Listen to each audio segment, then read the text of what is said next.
ہاتھوں قید ہو گئے، مگر تسلی رکھو کہ اگر میری 7 جانوں میں سے ایک بھی باقی رہ جائے تو تمہیں خلیفہ کے حوالے کر دوں گا۔ اچھا، تمہارا نام کیا ہے؟ عرب، عرب ابن عرب۔ تمہارا میرے نام سے کیا واسطہ؟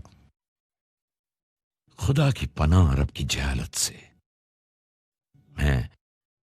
میرا نام عبدالعظیم، کنیت ابوالقاسم، چوتھے جد امام حسن مجتبی۔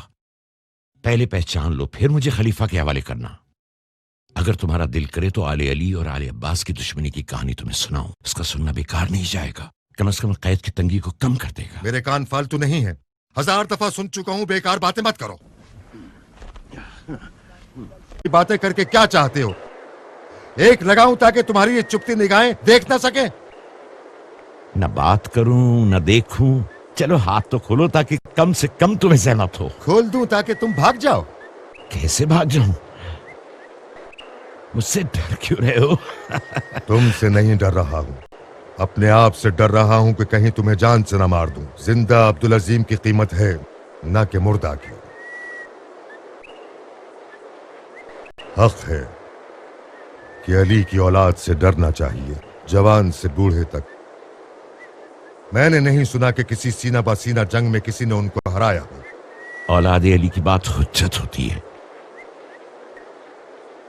کھول دو۔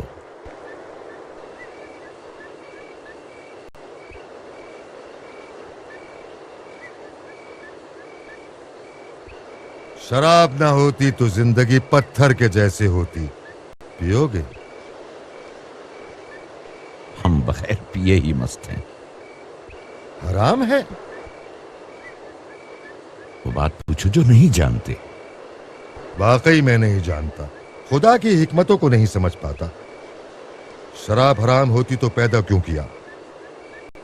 میں شراب میں کوئی عیب نہیں دیکھتا، جو کچھ دیکھتا ہوں سب حسن ہے۔ تمہاری حیا کا پردہ ہٹ جائے یہ عیب نہیں ہے، تمہاری عقل ضائع ہو جائے یہ حسن ہے۔ یہ غلط بات ہے سید، بالکل غلط۔ تم علم کے سمندر ہو مانتا ہوں، مگر شراب کی خاصیت وہ جانتا ہے جس نے خود پی ہو۔ تم نے پی ہے؟ استغفر اللہ۔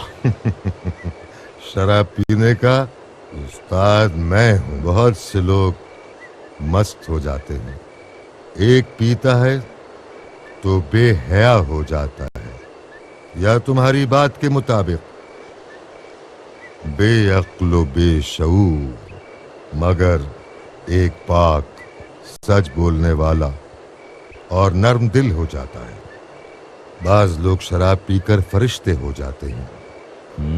یقیناً تم انہی فرشتوں میں سے ایک ہو۔